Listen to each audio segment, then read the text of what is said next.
let's take in this. I found the speech. Martin Luther King Jr. speech. Civil disobedience and obeying. Just versus unjust laws. And it's closed captioned. 6 minutes long, so let's listen to what Mr. King had to say about civil disobedience.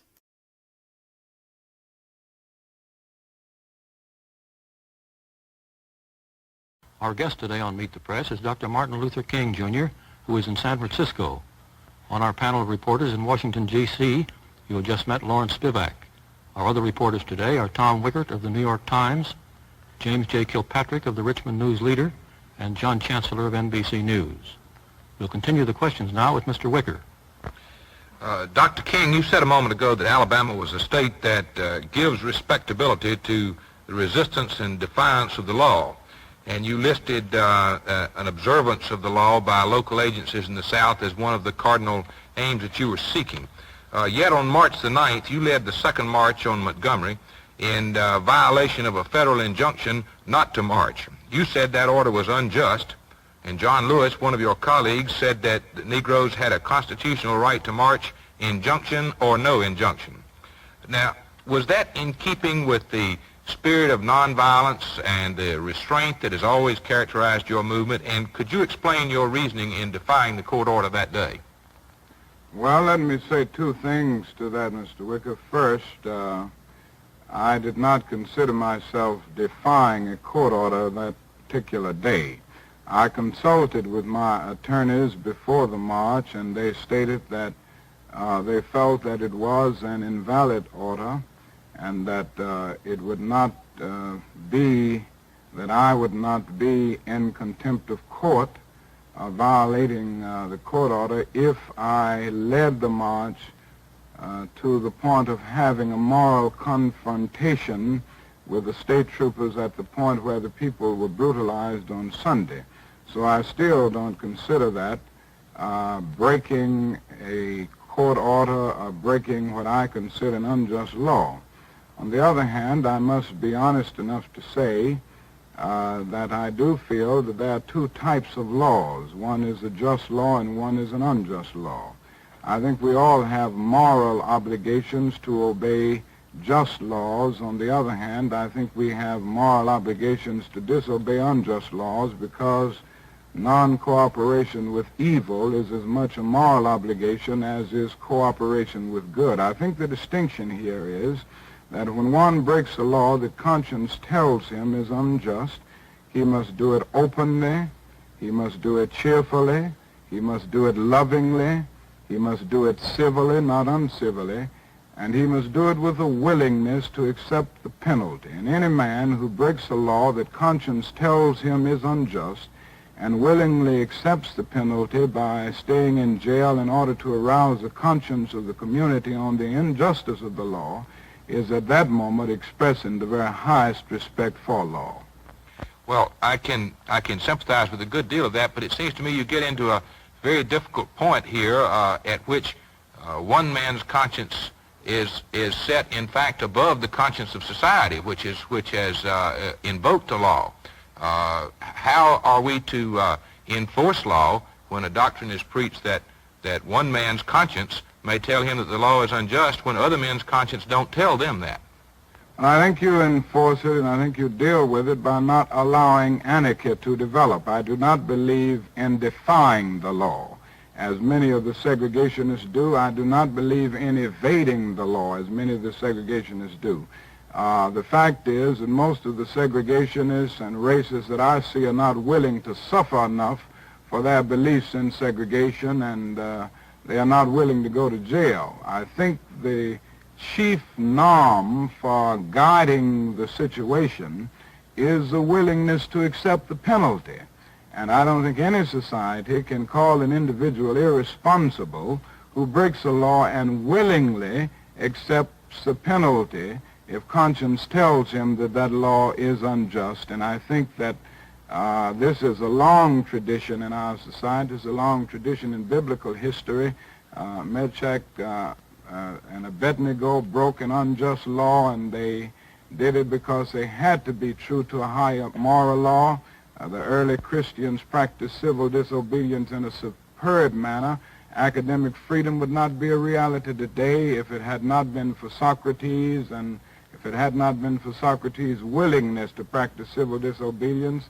And I would say that in our own history, there's nothing that expresses a massive civil disobedience any more than the Boston Tea Party, and yet we give this to our young people and our students as a part of the great tradition of our nation. So I think we're in good company when we break unjust laws, and I think those who are willing to do it and accept the penalty are those who are part of the saving of the nation.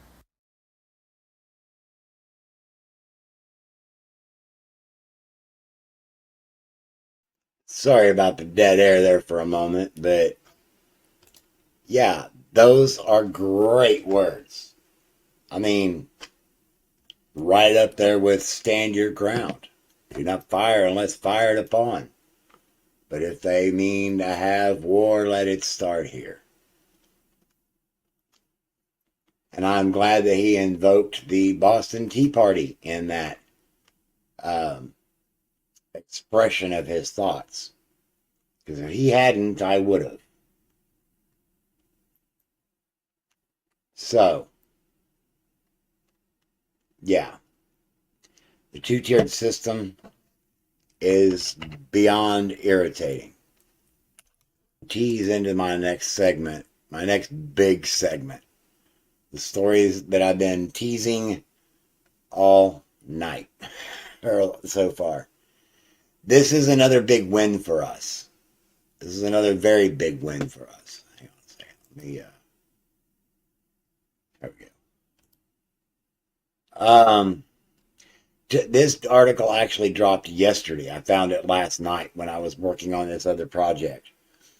Texas authorities rescue 70 missing children victimized by sex trafficking.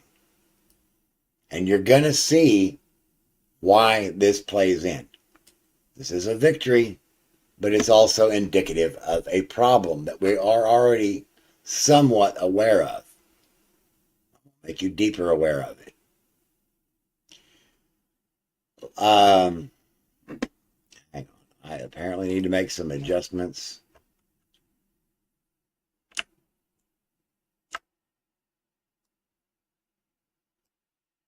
Wow.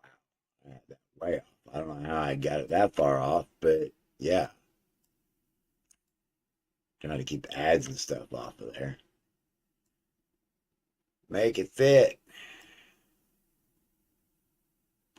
Use your real estate. There we go. All right, so law enforcement officials have successfully recovered dozens of missing children as part of a joint task force operation in West Texas. The 3-week operation, known as Operation Lost Souls, started last April in the Texas counties of El Paso, Midland, Ector, and Tom Green, and recovered 70 children ranging in the age from 10 to 17 who were victims of sex trafficking, physical and sexual abuse, according to a press release from the Department of Homeland Security. And yes, they have a department within the Department of Homeland Security, or an agency, whatever you want to call it, that I will touch on later. I was doing some research on somebody who helped me get inspired in doing some of this work, and she is now working with the federal government. So her international human trafficking or anti-human trafficking operation is on hold right now. Anyway, back to the article. Quote, Operation Lost Souls exemplifies Homeland Security Investigation's commitment to protecting the public from crimes of victimization. In this case, we are looking out for our children, our community's most precious resource, end quote, said Homeland Security Investigation's El Paso Deputy Agent in Charge, Taekuk Cho. Quote, the HSI is committed to continue working with our law enforcement partners at local or to locate, recover, and help missing children heal while ensuring that perpetrators are held responsible for these heinous crimes and brought to justice, end quote. Really?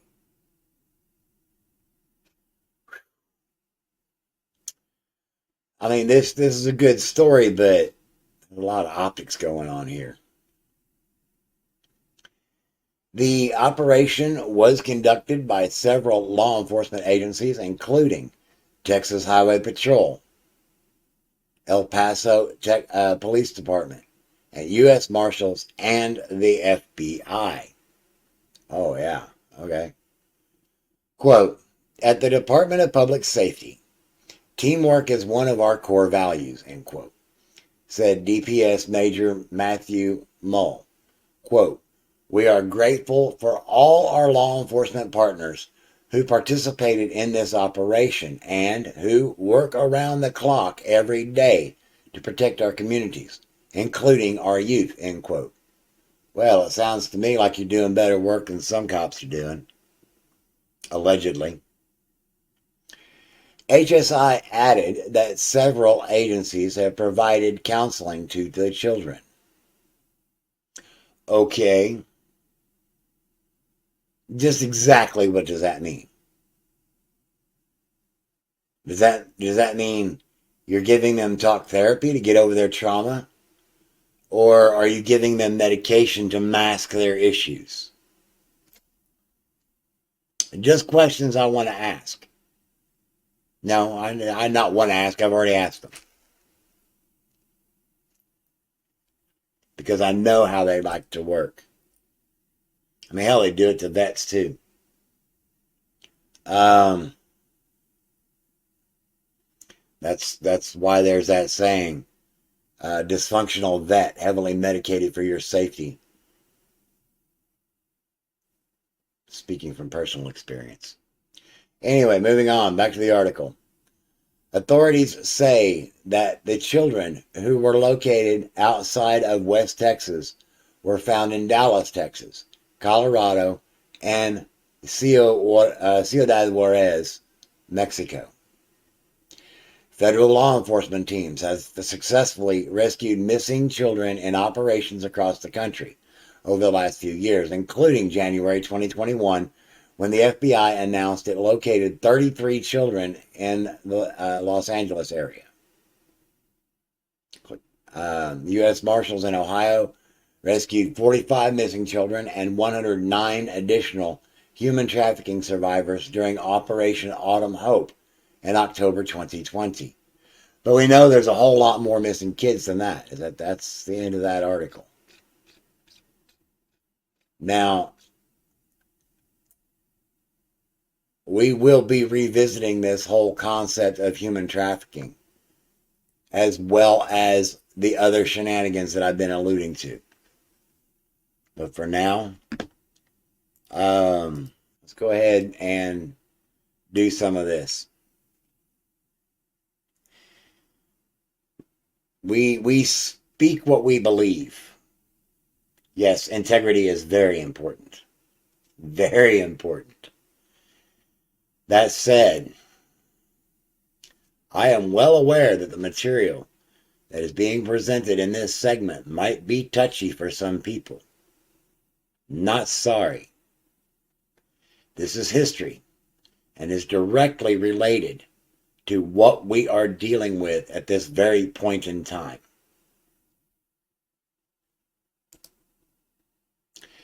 Here's a list of bold statements I want you to keep in mind as you listen to this presentation and my opinion. Indian reservations equals cattle ranch. Internment camp equals cattle ranch. Border camps equal cattle ranch, specifically for traffickers. And think about those COVID camps. They're really no different than an internment camp like in World War II, when the United States segregated Japanese and German Americans and isolated them from the rest of the public. But I want you to notice that top line there. Indian reservation equal cattle ranch. That's what we're focusing on. But I want to know what's next. Is a Patriot camp going to be a cattle ranch?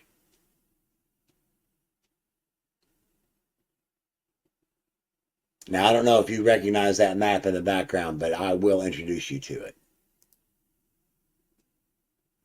And as a matter of fact, this ought to be considered a pilot episode of a parallel project to my Human Trafficking Awareness Project, which I'm going to try to keep to around 90-minute segments. Notice, I am not running down America. This opinion piece is exactly that, opinion, based on historical evidence.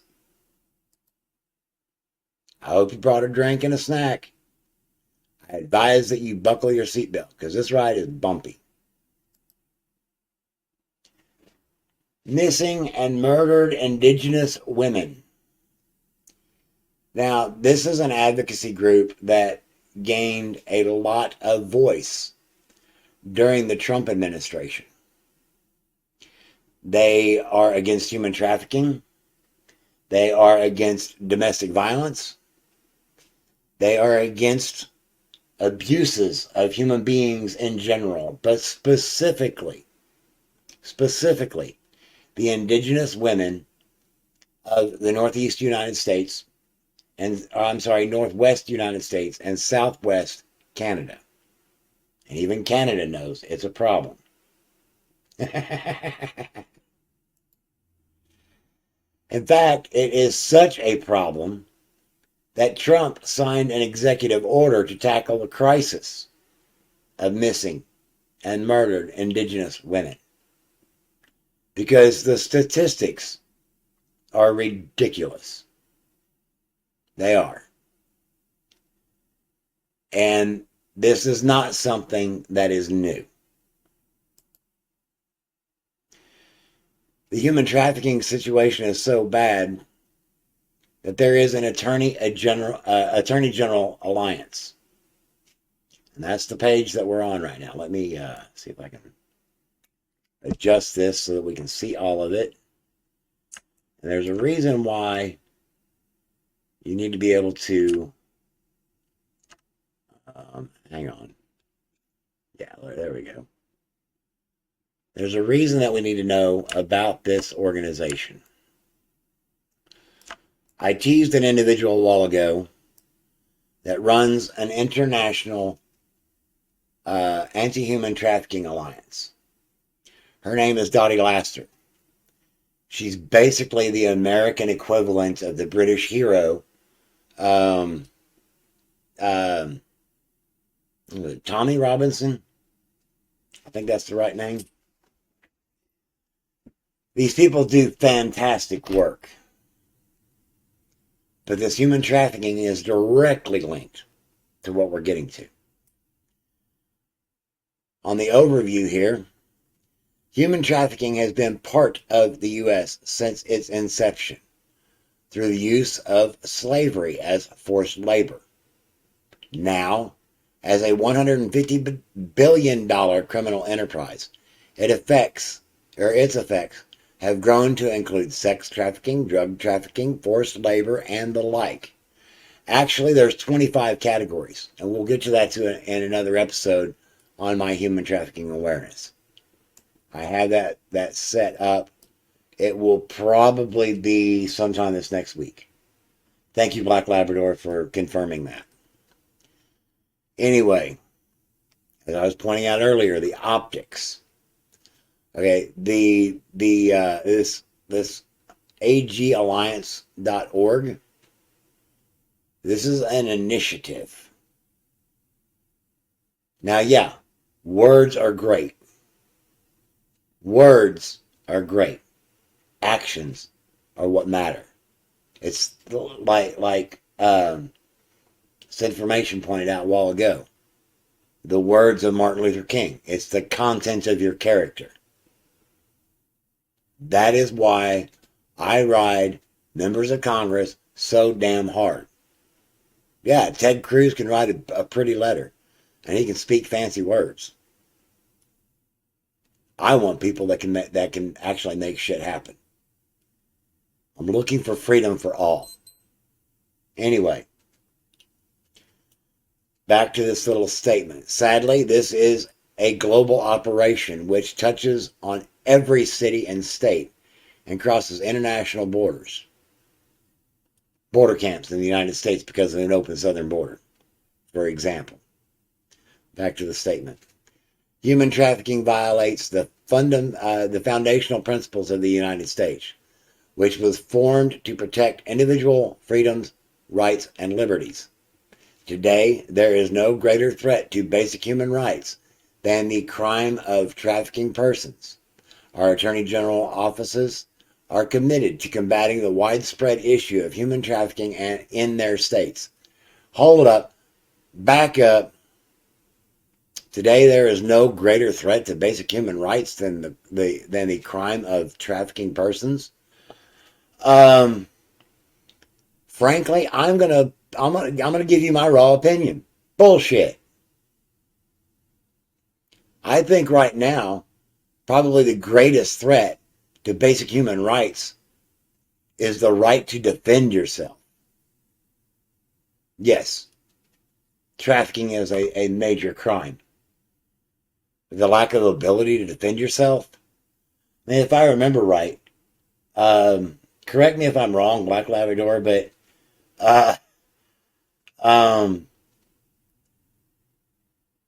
doesn't London have certain regulations where even your kitchen knives have to have rounded tips on them? Like your butcher knife can't have a point on it.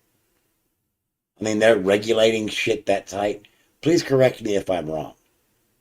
But I'm just saying, I believe that is definitely a violation of a basic human right. Of course, trafficking violates basic human rights because it's theft of an individual's personal freedoms. Yes, I'm big on natural law. Okay. Oh, you still have knives? I was thinking that there was some sort of legislation that went through that required modifications on kitchen knives and couldn't let, but that just might be a London thing. Yeah, I'm sure they're trying to stop that. I mean, when I was in England in the 80s, I think it required 1 permit to get a shotgun, 2 permits to get a rifle, and 3 permits to get a handgun. It's a very totalitarian environment there. And that's definitely the direction I'm heading at. Okay, thank you, Black Labrador. I'm always down for any input from the den, because I want to make sure that my information is 100% accurate. I want the raw truth, whether I like it or not. I want the raw truth.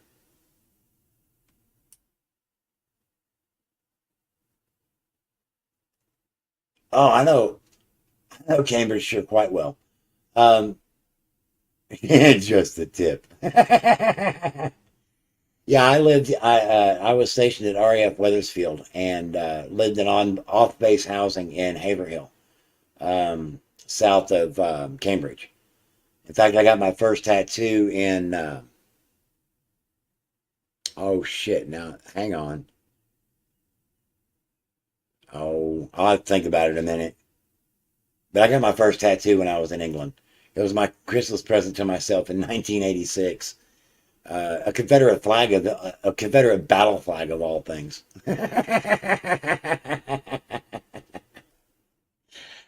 I actually had it retouched a couple of years back because even though a lot of the red was still there, most of it had dropped out. So we have this Human Trafficking Alliance.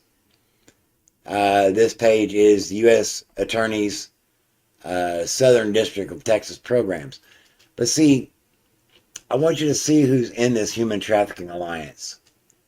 All right, let's see if we can blow this up better. I know I can do it. I don't know, let's just blow it up big enough that I can move it around. There we go. We have the Houston Police Department. We have the U.S. Department of Justice.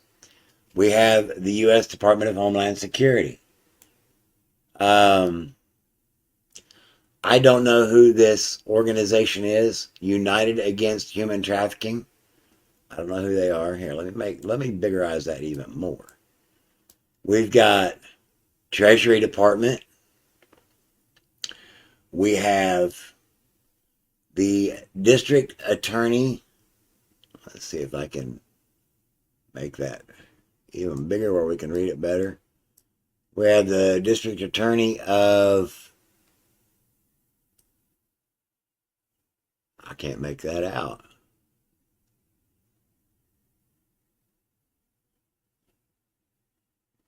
Oh, Harris County, Texas. Okay, there we go. The YMCA. Hey, Muko brother, good to see you.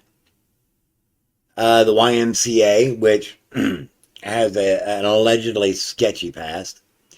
Catholic Charities, which also has an allegedly sketchy past. I've talked about them. And Del Rio, Texas, I do believe it was. There was some AJ action there that alleged some behaviors that were less than agreeable. We have the Department of State. I'm going to leave that one alone. We have the Department of Labor. Now, the Department of Labor was involved in the naming and categorizing of those 25 categories of human trafficking, which that list was actually completely put together by the Polaris Project.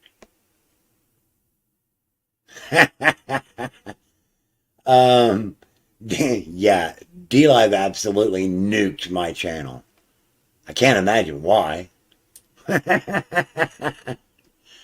I told you folks, I'm fighting on more levels than most people realize.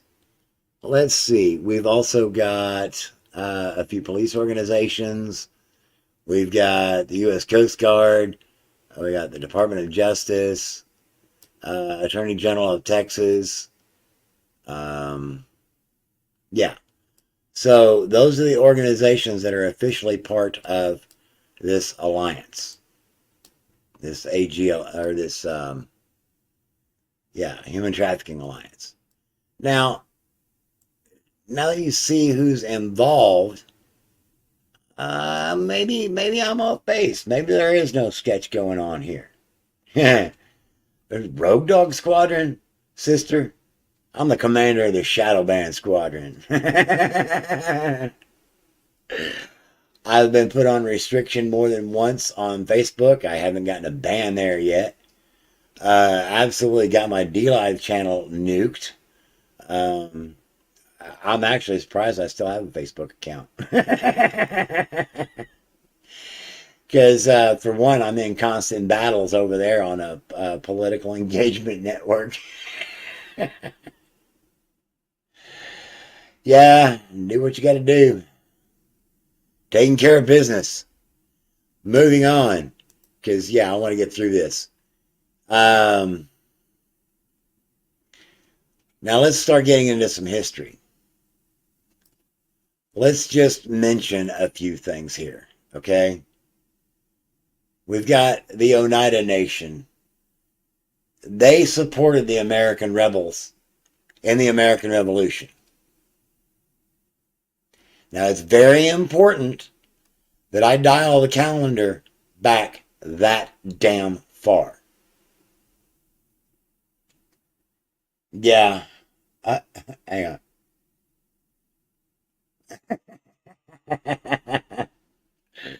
Oh, that's good stuff, Black Labrador. So, we got the Oneida Nation. They supported the American rebels during the American Revolution. There are reasons why I'm heading in this direction. Trust me. We're going to get there. because this also deals with human trafficking. We'll get there. And that whole concept of civil disobedience and no longer being a member of the sheeple herd.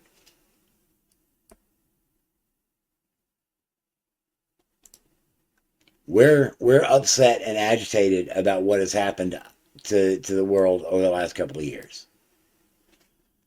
Now, the COOF is nothing new when it comes to biological warfare. In fact, as you see on the headline of this article traces biological warfare all the way back to 300 BCE, or as we used to call it, BC. It used to be before Christ. That's what the BC stood for. If you don't know what BCE stands for, it's the wokenized version. It stands for before the Common Era. They're still using the same calendar. They're just changing the words because that's what they do. Anyway, biological warfare is nothing new. Why do I bring this up? Well, do you remember those blankets? Those blankets that were so generously given to the natives after the revolution?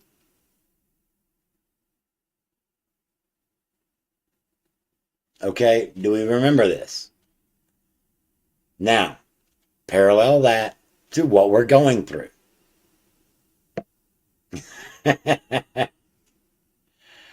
So, that's just a reminder. And here we get into the meat and potatoes of what has happened as what I'm calling social experiment that has led us to where we are now. Just snug up your seatbelts and let's do this. This is from the US Department of the Interior, Indian Affairs. Okay, we have an entire department that was established for the purpose of controlling an entire marginalized population. And this battle has been going on for a long damn time.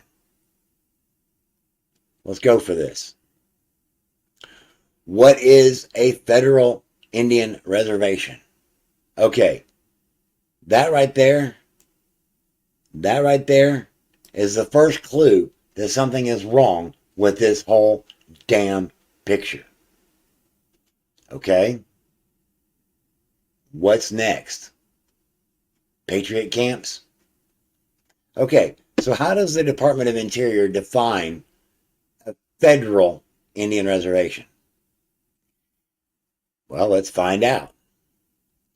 In the United States, there are 3 types of reserved federal lands. There is military. Okay, so let me stop there for a moment and ask you this. What happens if you don't have authorization to enter a military base and you still do it? You know the answer to that one. I know you know the answer to that one. Y'all are that smart. There's public federal, reserved federal lands, i.e.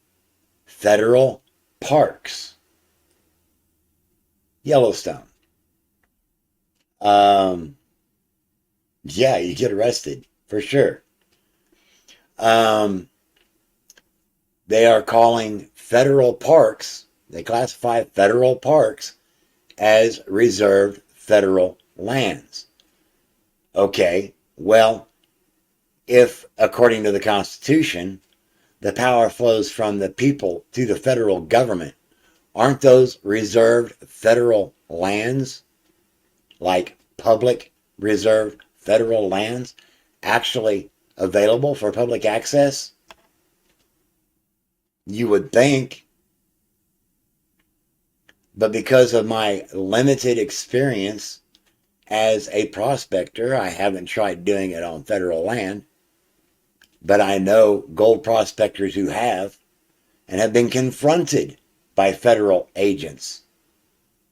Now we're talking about American citizens operating on federal lands that are supposed to be owned by the people. So, the battle goes on. By the way, the two agencies, federal agencies, that harass prospectors the most are the Internal Revenue Service, and because of my experience with prospecting and then switching over to politics, the abbreviation kind of threw me off. But it's the Bureau of Land Management, which was BLM to us prospectors. So you can imagine my confusion whenever I come from fighting for personal rights to prospect on what should be publicly owned lands because it's considered federal, and dealing with the Bureau of Land Management into there's a BLM that's trying to burn down the country and finding out it's Black Lives Matter. Yeah, lots of confusion. Yeah.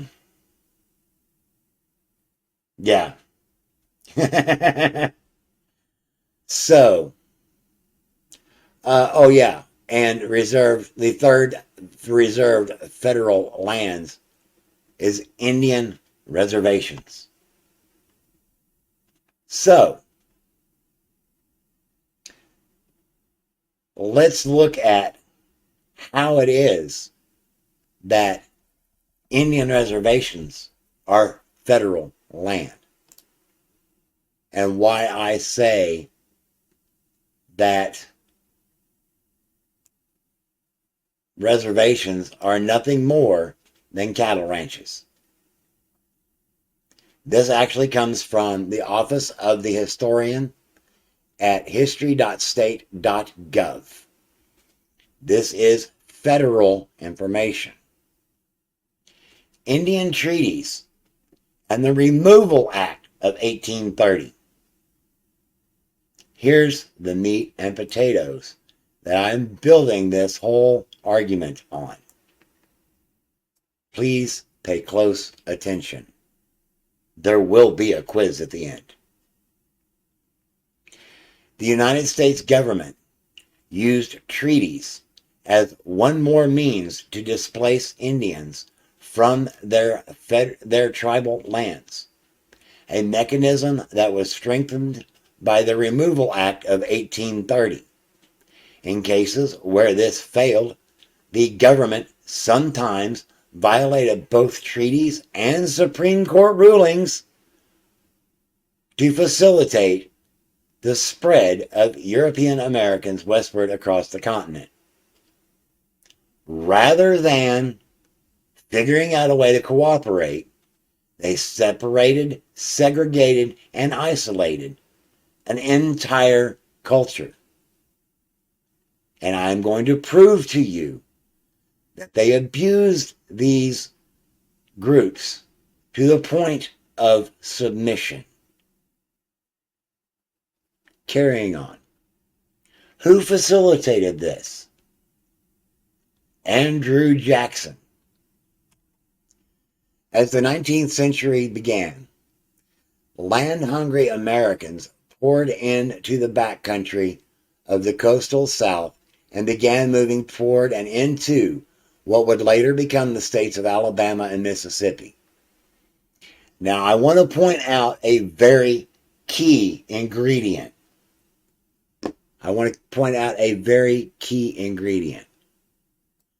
Land-hungry Americans. What is that? Greed. Greed. Greed stems from money. And the love of money is the root of all evil. Greed and the greedy are the ones who have smeared the black mark all over America that has put our country, our beautiful country, and our amazing people into such a damn predicament because of the divide, conquer, and rule. I am not besmirching my country. My problem is not with my country. I love my country. It's my government that I have issues with.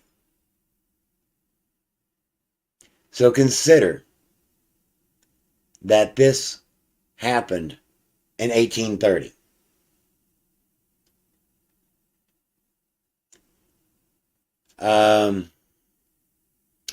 Continuing. Since Indian tribes living there appeared to be the main obstacle to westward expansion, greedy settlers, I'm going to put it that way, greedy settlers petitioned the federal government to remove them. Greedy settlers petitioned the federal government to remove them. It was a greedy lobby. How many other greedy lobbies are we aware of today? I'm getting at the corruption of the whole damn thing. Don't get me wrong. I love my country. And I would die fighting for the freedom, not only for my country, but for all humans. Anyway, although Presidents Thomas Jefferson and James Monroe argued that the Indian tribes in the Southeast should exchange their lands for lands west of the Mississippi, they did not take steps to make this happen. Indeed, the first major transfer of land occurred only as the result of war. What is the transfer of land? The transfer of wealth. Right? Here, give me your rich, fertile farmland and take this patch of dusty land west of this river, west of this landmark. Try to scratch a living out of a dust bowl while we prospered farming your rich land, or what was once your rich land. Greed is the issue here, not the country. The management. That's where the problems lie. This is why civil disobedience is such an important point. And it took war for the land transfer. What have we been in during this whole transfer of wealth the last few years? We have been at war. It has been digital. But as we have seen, it's coming out on the streets. I got to get moving here. In 1814, we took a little trip. Sorry. In 1814, Major General Andrew Jackson led an expedition against the Creek Indians, climaxing in the Battle of Horseshoe Bend in present-day Alabama, near the Georgia border, where Jackson's force soundly defeated the Creeks and destroyed their military power. Now, the reason I'm considering this the pilot of a series is for historical reasons. I am going to start breaking down some of these wars and the tactics used, the methods that led up to them, and the weaknesses as to why one side failed and the strengths as to why the other side succeeded. I am not just going to focus on American Indian Wars. I will be looking at other revolutions as well. And you will find out shortly as to why I call the Civil War a distraction. Anyway, so President Jackson signed the Indian Removal Act of 1830. This is what I am calling out as the submission of a people. And it actually covers 5 tribes, 5 nations. Oh, a point of fact about the Indian Removal Act of 1830. It describes the Indian nations as separate, and I'm quoting this, quote, separate, domestic, dependent governments. What they did was they set aside land, protected land that was owned by the federal government, and gave permission to these people to live there. And these people accepted it in exchange for protection. But when people were allowed by the federal government of that time, or the federal government themselves of that time, started encroaching upon these federally these reserved lands for whatever reason, these tribes didn't like it. And the fact that their civil disobedience was not appreciated, force was brought down upon them. Military force. The American Indian Wars. Okay, so here's the Intertribal Council of the 5 civilized tribes. Why were they considered civilized? Because they adopted the Europeans' ways. They became Christians, and they adopted Christian names. I'm not saying that that in and of itself is a bad thing. What this is about, the reason they are considered civilized is because they submitted.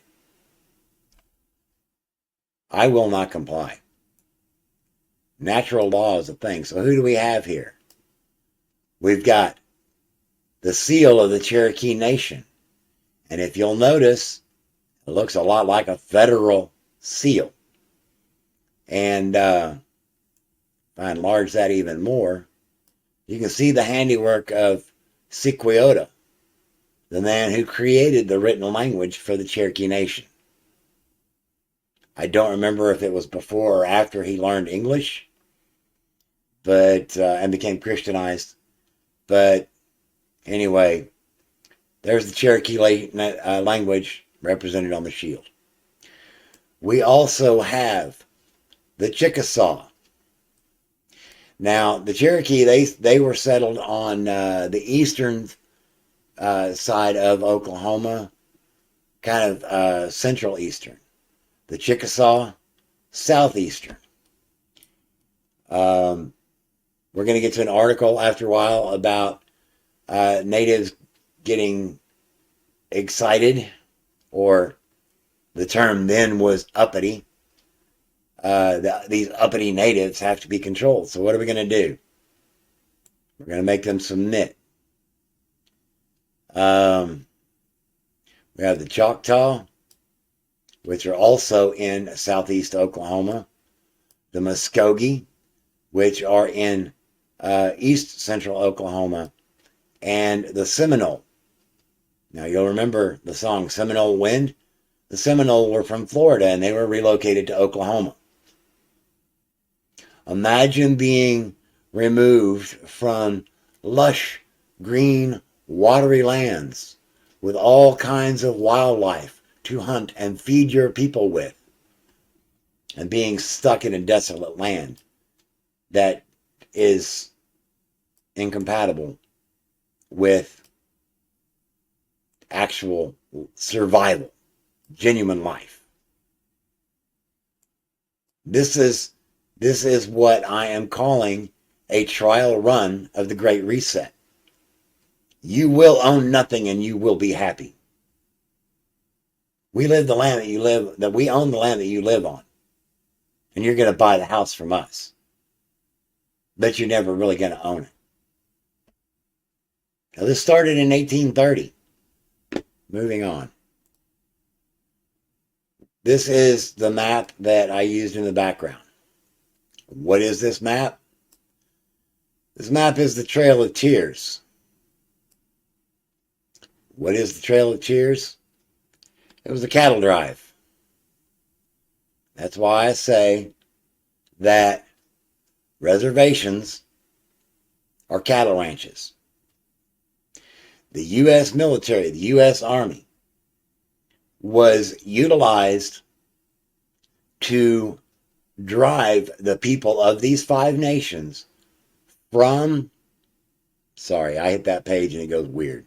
Here, let's look at this other map. Here we go. Maybe, nope, hang on. Let's look at this other map. Maybe.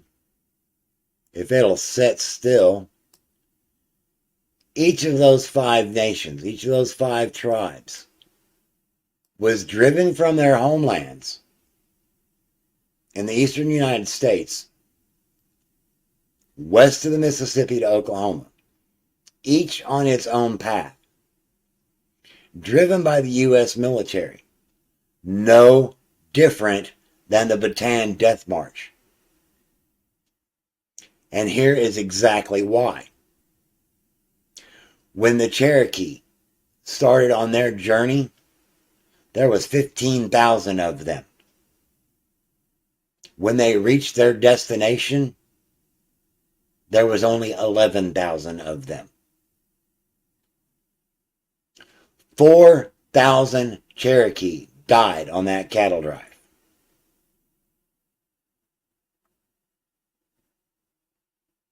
Now, when did this cattle drive happen? It happened in the late 1830s. It started in 1836.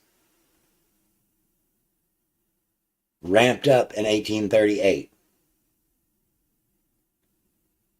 Yeah, you're right, Muko. New tribes have formed. Now, here's the big point of this part of the history lesson.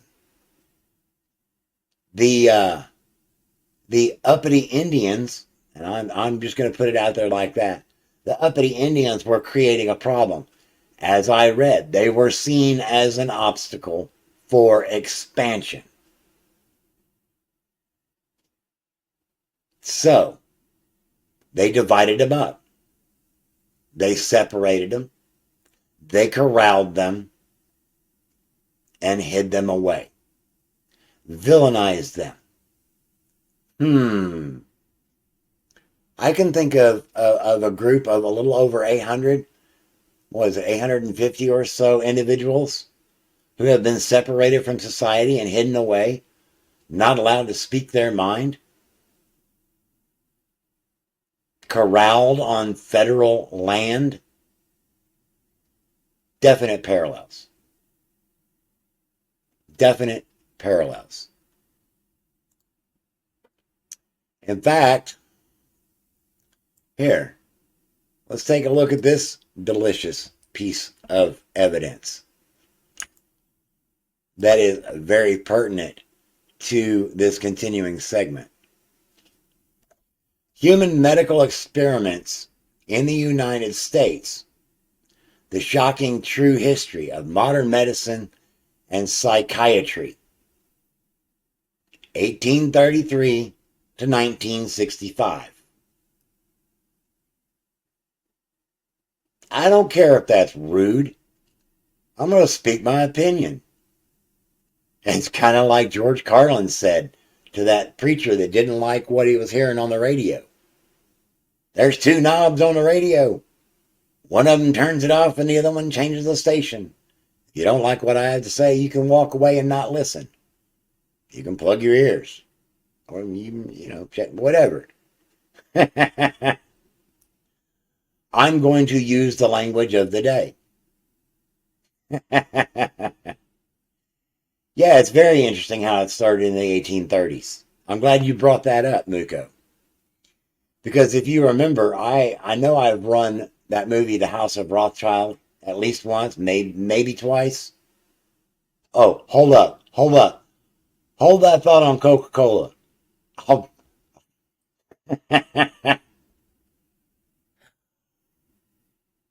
that thought. Bring that back up after the segment, please. Bring that back up after the segment's information, please. Oh, Lord have mercy. Anyway, so, here, let me drop the link to this document. And I am going to also, give me a moment. Now that I've exposed it, I am going to drop it in my, oops, that's not the right one. I am going to drop it in my research resources channel. And in fact, Black Labrador, are you on Discord? If you are not, that's okay. But I have a channel on Discord that's absolutely loaded with this kind of stuff. All right, so let's see, hang on, what we got going on over here? Yes. The American Indians have been the natives, indigenous peoples, however you want to categorize it. But the First Nations, as they prefer to be called these days, from what I understand, last I knew, I don't know, the dictionary changes so damn often. But, yeah. Test subjects. This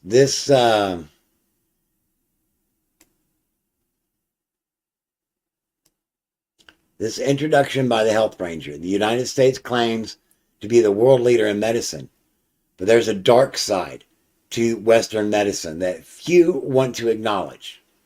The horrifying medical experiments performed on impoverished people and their children, all in the name of scientific progress.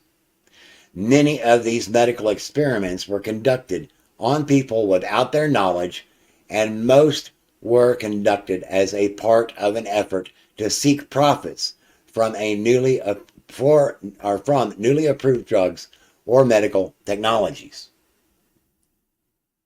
That's just the first paragraph. So you can imagine how explosive the rest of this document is. Now, I want to remind you of the connection between Anthony Fauci and the ICI orphanage. Okay? We have a pattern here. That's what I'm exposing. 1976. This document is coming from NLM. Hang on. NLM, which, let's see, nlm.nih.gov. So this is actually coming to us from the National Institute of Health. And we know exactly who those monsters are. 1976, government admits unauthorized sterilization of Indian women. A study by the U.S.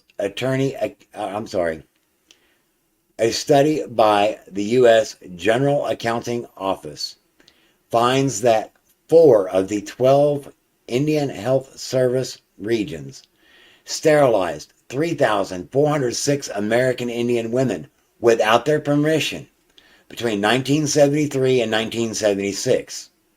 The GAO finds that 36 women under the age of 21 were sterilized during this period, despite a court-ordered moratorium on sterilization of women under the age of 21. 2 years earlier, an independent study by Dr. Connie Pinkerton, Pinkerton Erie, Choctaw Cherokee, she's a Choctaw Cherokee, found that 1 in 4 American Indian women had been sterilized without her consent. Pinkerton Urie's research indicated that the Indian Health Service had, quote, singled out full-blooded Indian women for sterilization procedures, end quote. Genocide. Genocide. This fight's been going on for more than just a few years. Can you understand why some folks might be a little bitter? How about another delicious nugget from the CDC.gov? Now, I don't know. I want to present for your consideration. How is this possible? An isolated, I'm going to point out, isolated tuberculosis outbreak on an American Indian reservation in Montana, 2000 to 2001. But it didn't spread. And tuberculosis is a highly contagious disease. This is a CDC letter. This is a CDC article. During May 2000 to January 2001, 5 tuberculosis cases linked by contact and DNA fingerprinting were reported from Fort Belknap Indian Reservation in rural Montana. Before this, only 1 case of TB had been reported from the reservation since 1992. How the hell does that happen? I'll give you 4 guesses. Let me put it. I'll give you 3 guesses and the first 2 don't count. Now, on this next tab, I want you to keep the World Economic Forum in mind. WEF Davos 2022. All right? No, it's not that tab. It's this tab. This is coming to us, posted on PubMed, ncbi.nml.nih.gov. So this is a federal document. Okay? Moving forward, breaking the cycle of mistrust between American Indians and researchers. Now, I want you to note that this was published online December 2013. Yeah, we fucked them over. How do we bring them back? This argument sounds familiar too. American Indians, AIs, have some of the poorest documented health outcomes of any racial ethnic group. Research plays a vital role in addressing these health disparities. Health disparities. Historical and recent instances of unethical research, specifically the Havasupai Diabetes Project, have generated mistrust in the American Indian communities. Well, what is that? What is this? I've never heard of that. What is that? Well, I will present for your consideration. Genetic research among the Havasupai. This is a cautionary tale. I'm just going to introduce it to you. Imagine that you donated a bit of blood to a researcher whom you believe intended to identify a genetic link to a disease ravaging your community, only to discover years later not only that had you been misled, but that other researchers were mining your DNA for reasons that were never disclosed to you. What would you do? This was the case for the Havasupai tribe in Arizona, who learned that researchers at Arizona State University had gathered blood samples from them to search for a link to diabetes, but used the samples to look at other diseases and genetic markers, thereby violating the basic tenets of human subject research to determine where the breakdown between the Havasupai tribe and ASU occurred. Let's look at the community-based participatory research and its underlying principles of informed consent. So, where else have we heard of genetic research for the purpose of identifying particular genetic markers? Cue the biolabs in Ukraine.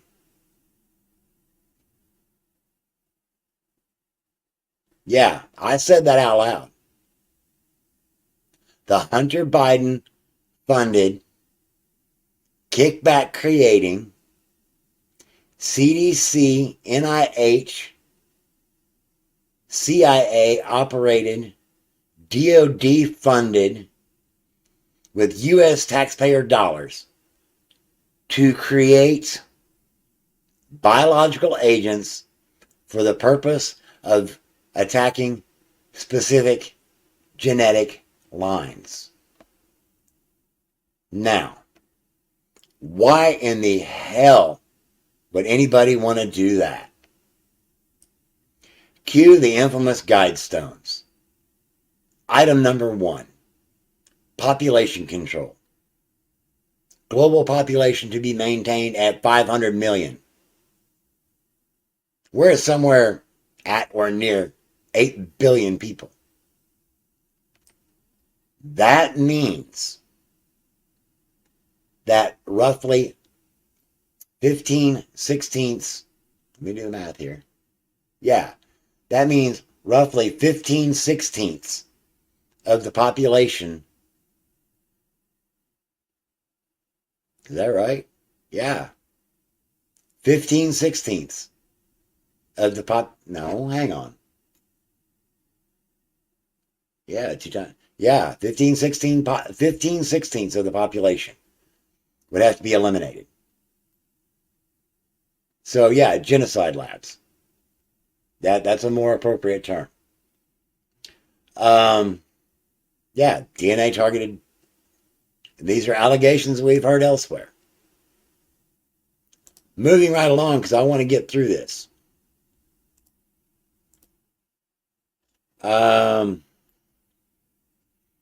Why would this be a continued problem?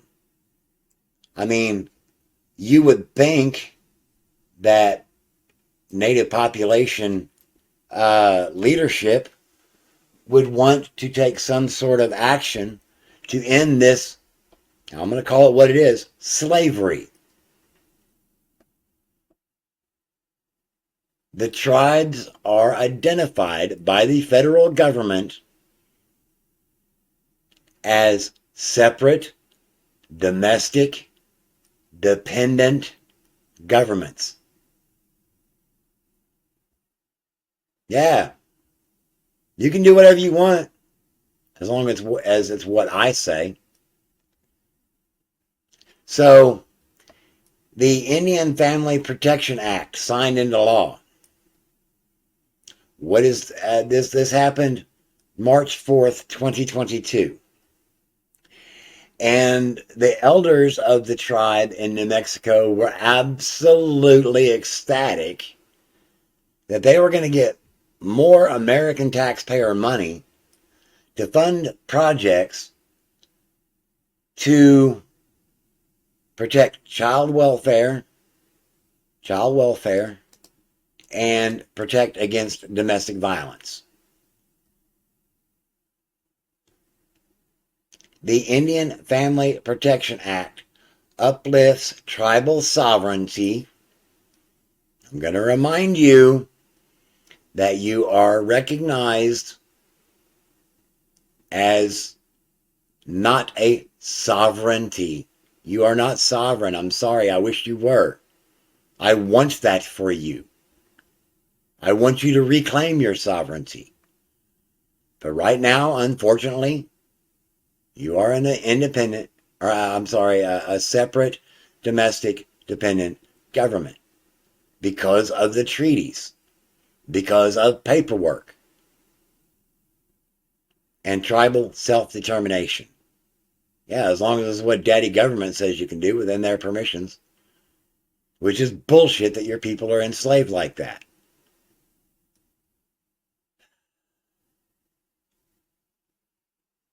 Anyway, local leaders laud Biden's reauthorization of the Violence Against Women's Act.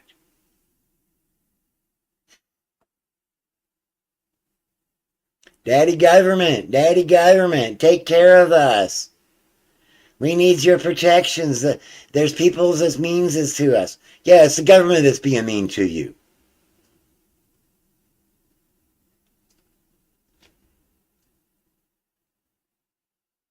I know, dead air. So, this is where we get back to where we started, the subject we started with. Why was a study on human trafficking in Indian country canceled? That's a damn good question.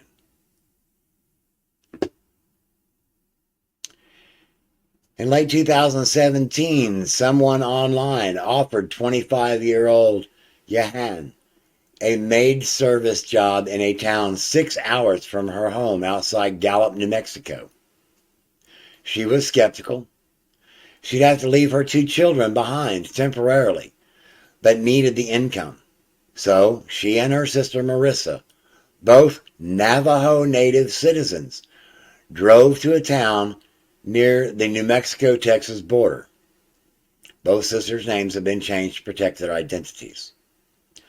Upon their arrival, the sisters were kidnapped and physically abused and coerced by threats against their families. This is typical trafficker behavior. Unfortunately, I was not able to find the article. I think it's been scrubbed from the interwebs. But there were 2 teenage girls that disappeared from the Seattle, Washington area. Native girls. I believe they were like 16 and 17 years of age. About 2-3 months later, maybe 4 months later, the Texas Department of Public Safety, i.e. the Texas Department of Texas Highway Patrol, led a raid on a known brothel. Yes, they had the FBI with them. Yes, they had the federal marshals with them. Yes, they had the county sheriff with them. Yes, they had local cops with them. But the Texas Department of Public Safety led the raid. In that raid, they found those 2 girls.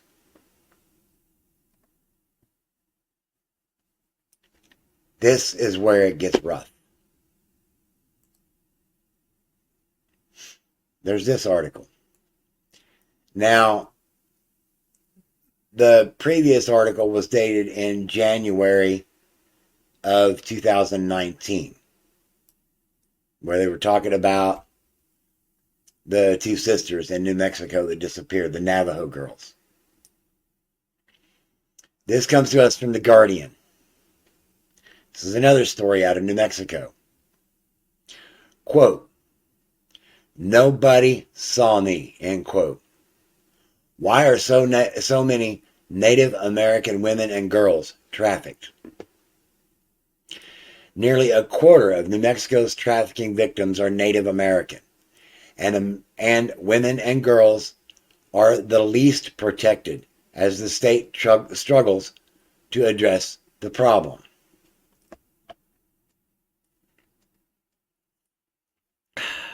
Sorry, I had to catch my breath. I'm gonna need it. Eva was found at dusk in late December 2016, standing in an Albuquerque parking lot. The 15-year-old Navajo girl had been missing for more than 2 weeks when her grandmother got a call from the Bernalillo County Sheriff's Office saying her silver Ford truck had been recovered. For those who may not know New Mexico geography, Albuquerque is the county seat of Bernalillo County and is also home to Albuquerque International, as well as Kirtland Air Force Base. Spent a few months there assigned to the Air Force Weapons Lab. It's actually a pretty cool town. Albuquerque's high desert city, and it's really cool, but there's just so much darkness in there because it's a Democrat-run city, or had been. I believe it still is. Anyway, back to the article.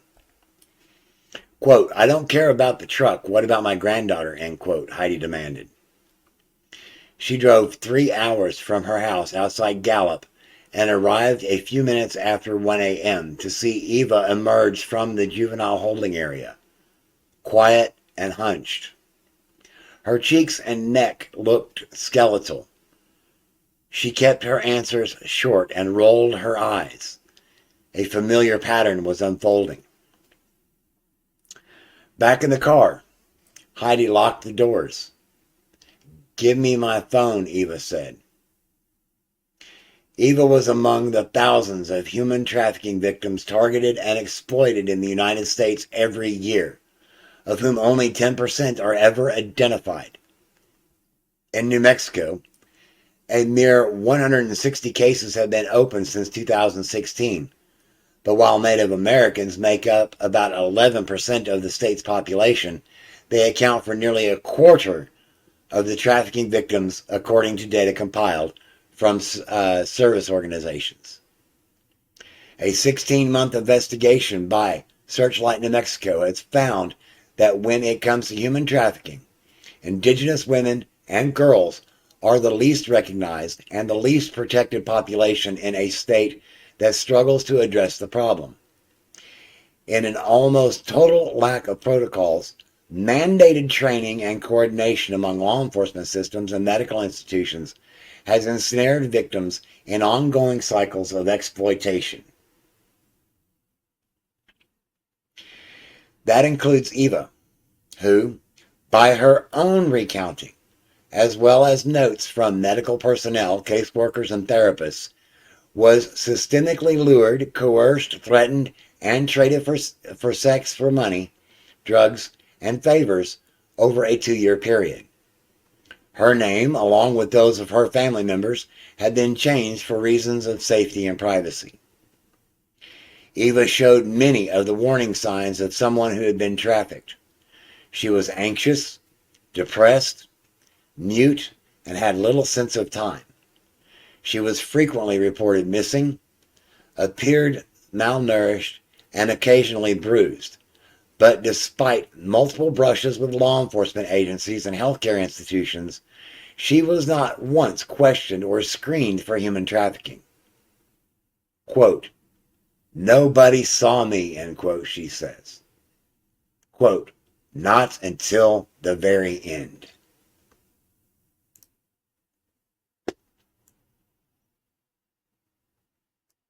Now, this is an article from the Canadians, from British Columbia, where the Missing and Murdered Women and Children's Network is very powerful. They recognize that this is an issue. But how did Trudeau respond to it?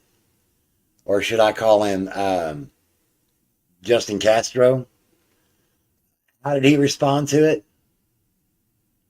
He cut funding to the recovery programs. He cut funding for recovery centers.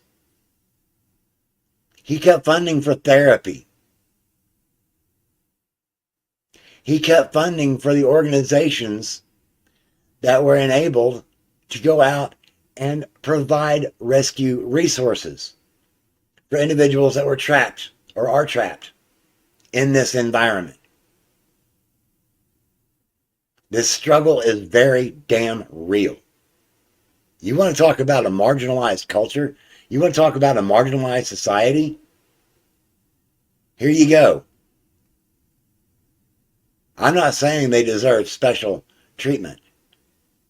I'm saying they deserve freedom.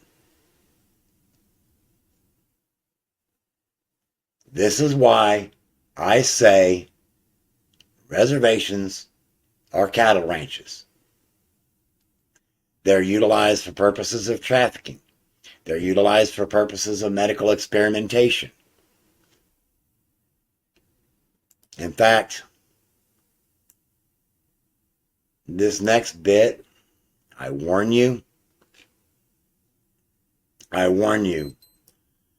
this next part is difficult to look at. Very difficult to look at. But this is a home of uncomfortable truths. These are photos from inside a Texas brothel. And they show how the sex trafficking victims' bleak living conditions. Now, I've already been through these, and this was posted February 21st, 2019. That's a very kind way to put it. That's a very kind way to put it, Black Labrador. Like I said, these pictures are difficult to look at. There's no people in them. It just shows the living conditions. Sleeping bags on the floor. For some reason, this picture is gone. Yes, this needs to be discussed. How about a makeshift bed of a door that's been taken off the hinges and God knows what it's stacked on for somebody to sleep on? That's their bed. A sleeping bag on a door. Not much better than being on a floor. That's one of the sex beds. For some reason, that picture is scrubbed. How about somebody who's got all their personal belongings just stacked in a basket because they own nothing and they have to be happy with it? Or maybe a stack of plastic drawers from Walmart. What's that, like $20, $30 to store whatever you own? And what do we got here? 2 baby mattresses to make a space to sleep on? 2 crib mattresses, or maybe a toddler mattress? I don't know. That picture's been scrubbed. Makeup mirror cabinet. Yeah. There you go. There's the front door to the place. That picture's been scrubbed. Again. Just, yeah. Here's another one.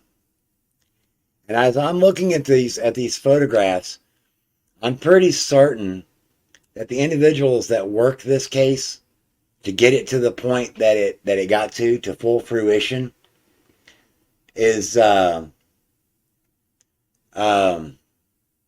because of the work of the organization that Dottie Laster started, Laster Global, because this is the kind of work they do.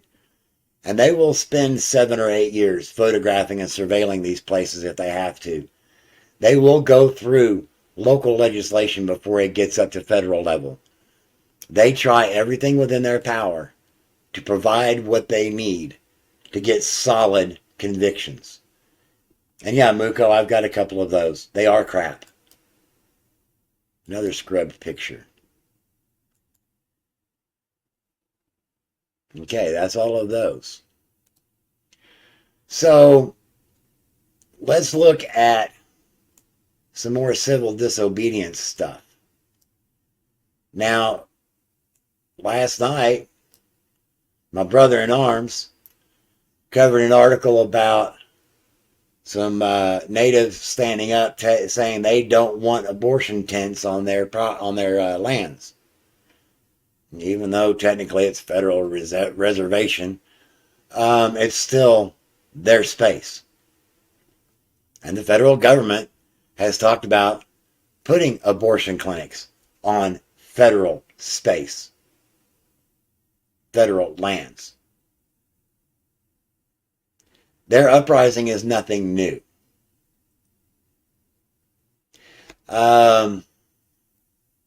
Let's go back to this starting in the 1830s. I was going to made reference to the movie The House of the Rothschilds, or House of Rothschilds. And during that movie, there's a newspaper headline that's fairly deep into the story that is showing their influence on politics and the world. And that headline was dated 1820. I'm sorry, people, you can't make this shit up, all right? So we got Little Crow.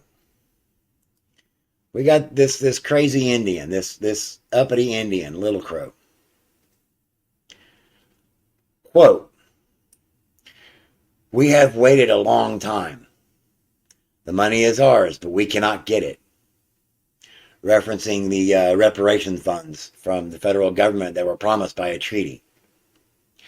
"We have no food, but here are the stores filled with food." Talking about the reservation shelves being empty, but the shelves outside the reservation having plenty of food. We've got this pattern. I tell you, I see this as having been the initial run for the Great Reset. Continuing with this quote.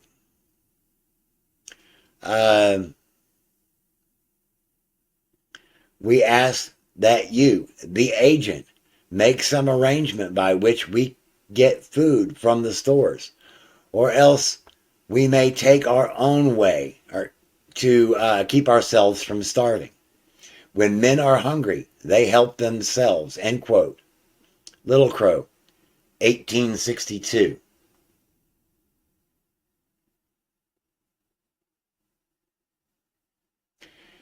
Little Crow was an uppity dude. He was very outspoken, as you can tell. As you can imagine, the U.S. federal government didn't like it. They waged war on him and his people, which the number of his followers diminished because of his lack of popularity with the federal government. This guy was creating problems, and it was starting to impact other individuals, and they couldn't stand the heat, so they ran out of the kitchen. And to make sure that his people and their descendants would no longer be an issue, the federal government tightened their stranglehold on these people in South Dakota. Then we have this wonderful man that I told you I would tell you more about, Geronimo.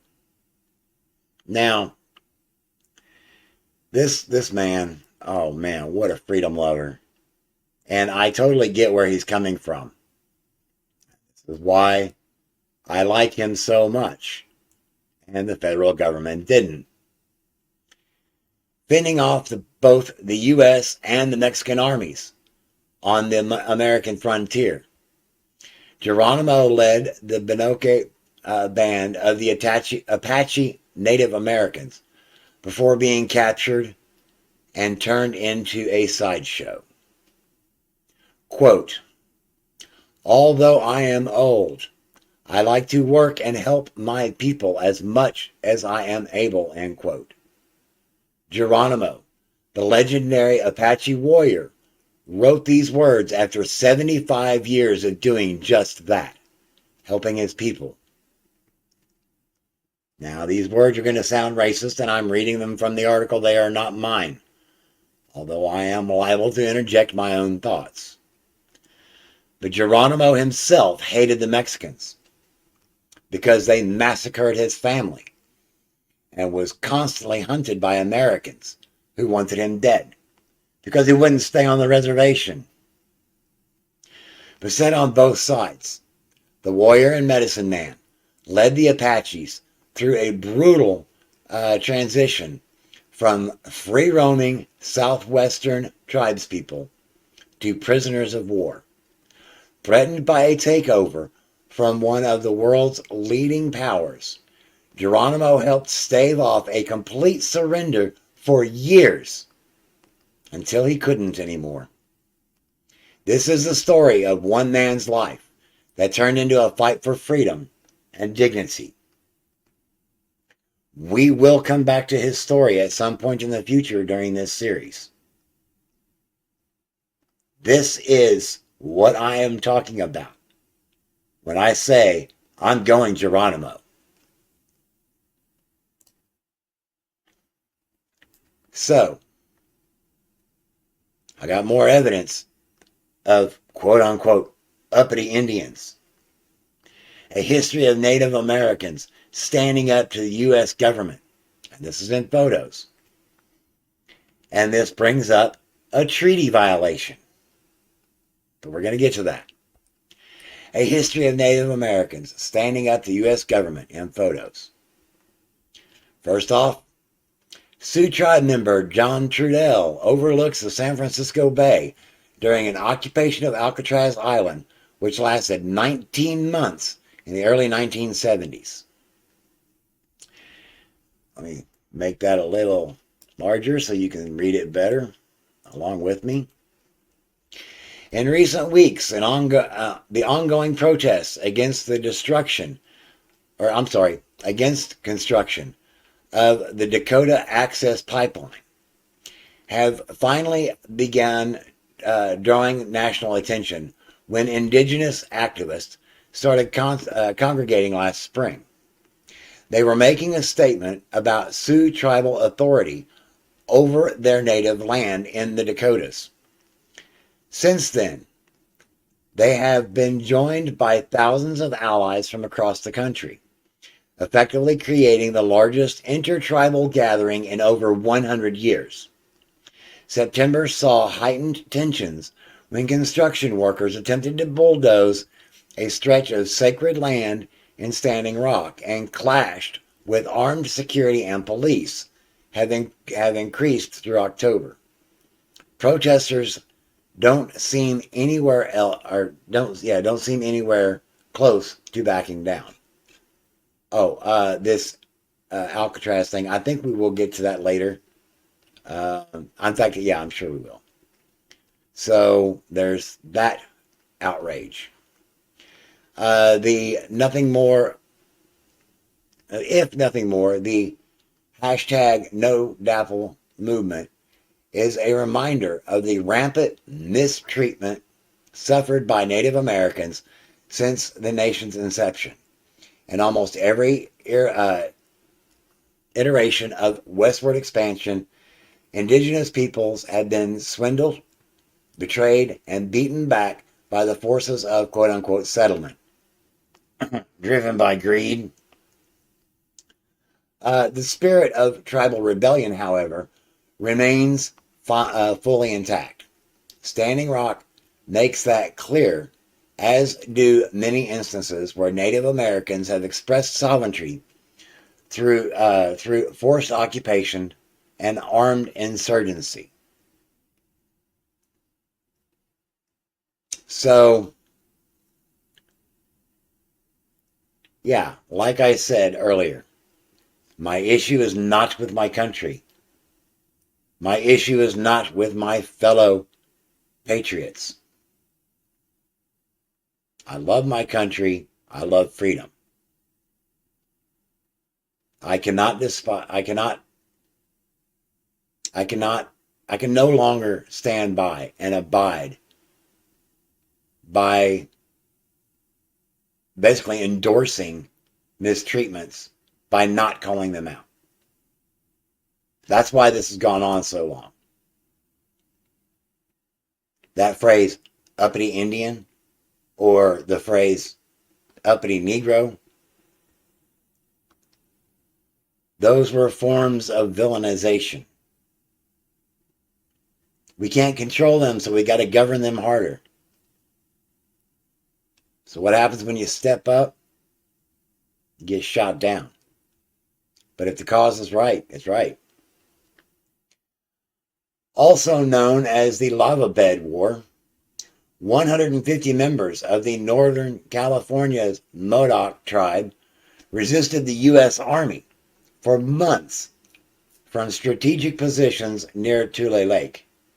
Their leader, Chief Kent Puash, a.k.a. Captain Jack, was tried for war crimes after killing 2 Army representatives sent to negotiate a peace settlement. He was hanged. The remaining Modoc followers were held as prisoners of war in Oklahoma until 1909.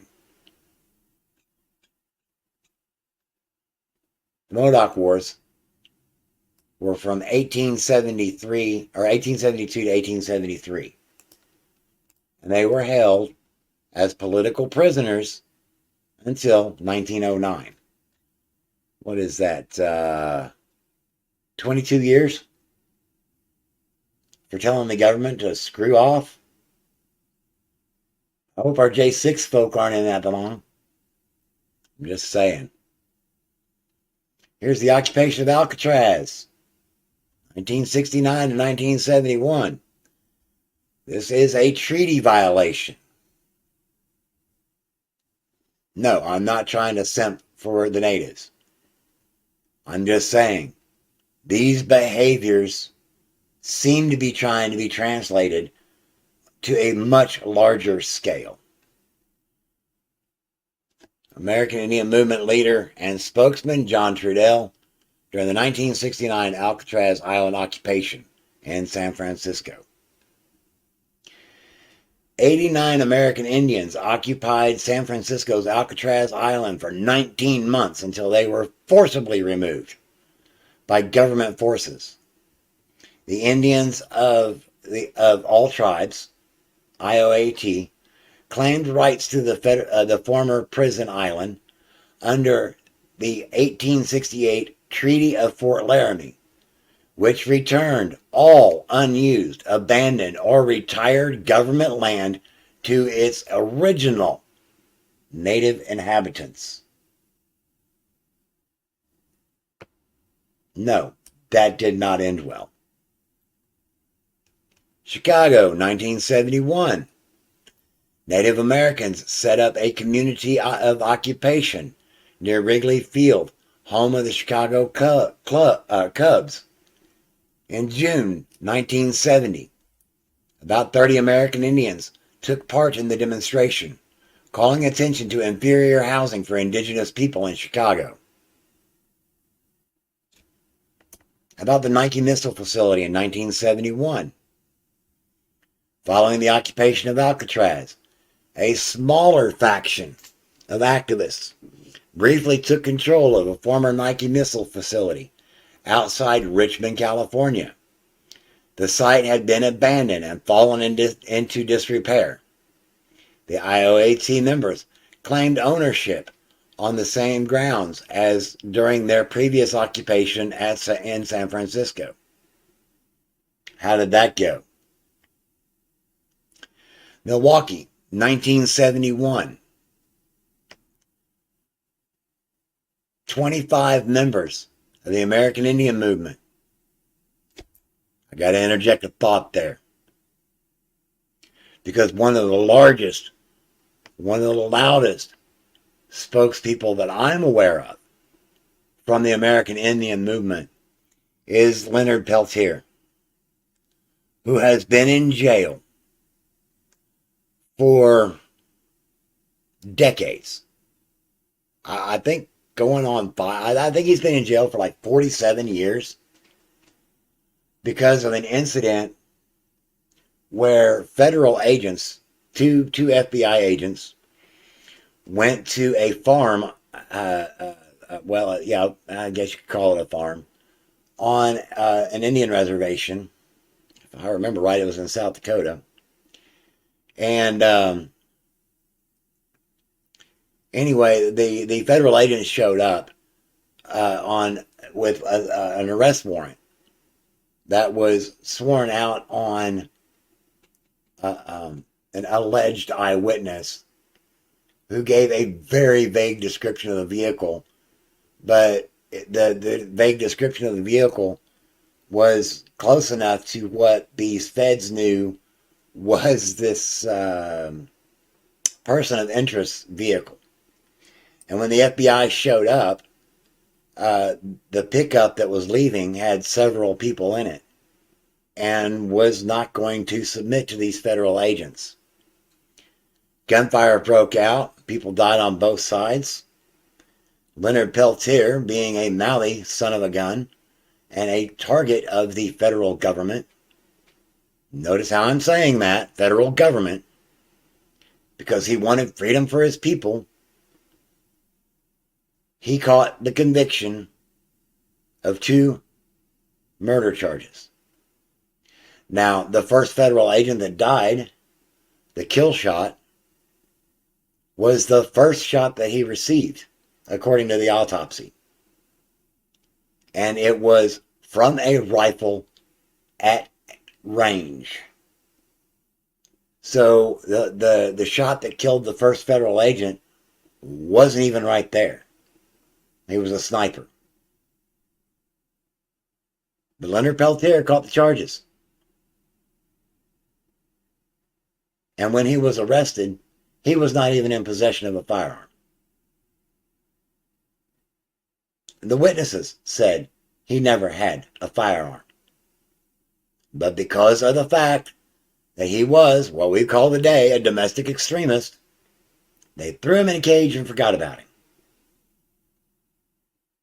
So back to this. 25 members of the American Indian movement took over an abandoned, emphasize abandoned, U.S. Coast Guard station on Milwaukee's lakefront on October 14th, 1971. The activists said they were securing the building, again under the 1868 treaty. Yeah, they do plant shit all the time. And it doesn't matter who you are. If they don't want you, they will get you. Dirty, corrupt agents of whatever everywhere. So, again, a treaty violation. Bureau of Indian Affairs takeover, 1972. That's Richard Milhouse Nixon. Oh, tricky dick, I'm not a criminal. Yeah, and they use bogus charges. Like the Minutemen movement in the state of Missouri back in the late 60s, early 70s. When they finally took that group down, they took the leader and some of the higher-ups in on trumped-up charges of robbing a bank. And documents showed they weren't even in the same town as the bank the day the robbery happened. But they caught the charges, and they're still in jail over 50 years later because they spoke out against the government. In November 1972, a group of 500 American Indian Movement members occupied the Bureau of Indian Affairs building in Washington, D.C., and they traveled to Washington to raise awareness about substandard housing on reservations. After 6 days, they disbanded, removing and destroying government records on treaties, land deeds, and water rights, because those documents carried no weight. Wounded Knee Incident, 1973. That was a lot like the Freeman standoff in Montana, if you'll remember that situation. And that was uppity white boys, if you remember right. In late February 1973, around 200 American Indian Movement members and Lakota tribespeople seized the town of Wounded Knee on the Pine Ridge Reservation in South Dakota. They demanded the reopening of treaty negotiations and the removal of tribal president Richard Wilson. The standoff with FBI and U.S. Marshals lasted 71 days, during which back-and-forth shooting was frequent, and 2 activists were killed.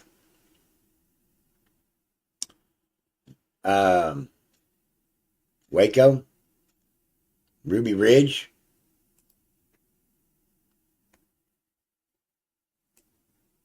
How about this awakening? Native Americans fight back at the ballot box. This is September 2018. Let me make that big again. We're just going to introduce this because we're almost done. Then I'm going to run into some music, and I've got a great movie picked out. Anyway, yeah, this is all a shame because people became complacent. The 1950s was an era of prosperity.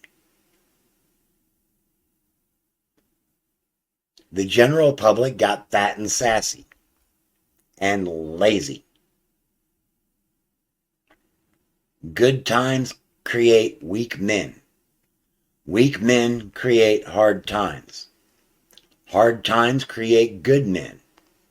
Good men create good times. And the cycle repeats. So in San Juan County, Utah, Tara Benally and her 16-year-old son, Delaney after Buffalo, set up a plastic table alongside the last dusty highway intersection before the Arizona state line. Here in Monument Valley, in the shadows of the towering red rock monoliths, sacred among the Navajo, the two are doing something that's rarely been done in this part of Utah, conducting a voter registration drive for local Native Americans. People are done.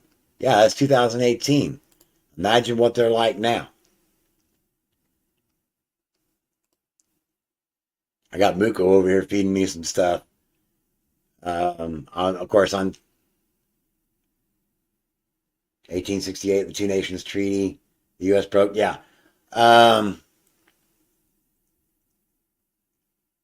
Yeah. Let's go ahead and try to finish this section, and then I can bring some of that stuff back up in the next segment, or next installments of this. Let's go ahead and finish this. Native American advocates push back against attacks on tribal leaders. And this is published September 22nd, 2021, and this is coming to us from inside sources. Native Americans are taking a stand on behalf of tribal leaders amid an onslaught of special interest organizations attempting to push these local businesses that serve a often neglected community out of business. Our Native American advocacy group says opponents of tribal lending are promoting a, quote, false and often racist narrative, end quote.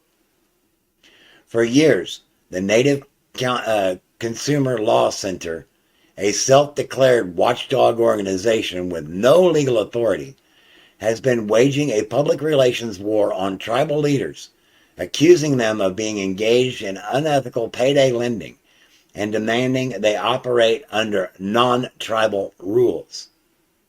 Attacks on sovereignty. This is the article that Wage brought to us last night. Native Americans tell Democrats back off on building their abortion mills on tribal lands. I am proud of the resistance force that the natives have put up. I am so sorry, not speaking from anybody else's point of view, but from my own point of view, as a survivor of abuse. It breaks my heart that they went through that.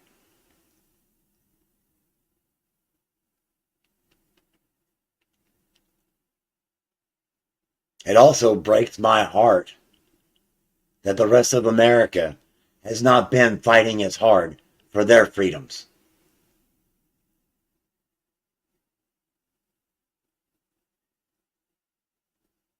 I'm just saying. I was originally going to run Thunderheart as my movie for tonight, which I'm not going to start a movie for a couple of hours. Instead, I have chosen another movie. I'm gonna go ahead and tell you. I've chosen another movie because I think it expresses where we are in culture now and what it is we need to do. Tonight, we are going to indulge in The Patriot with Mel Gibson, because that is where we are. And trust me, I can play that role.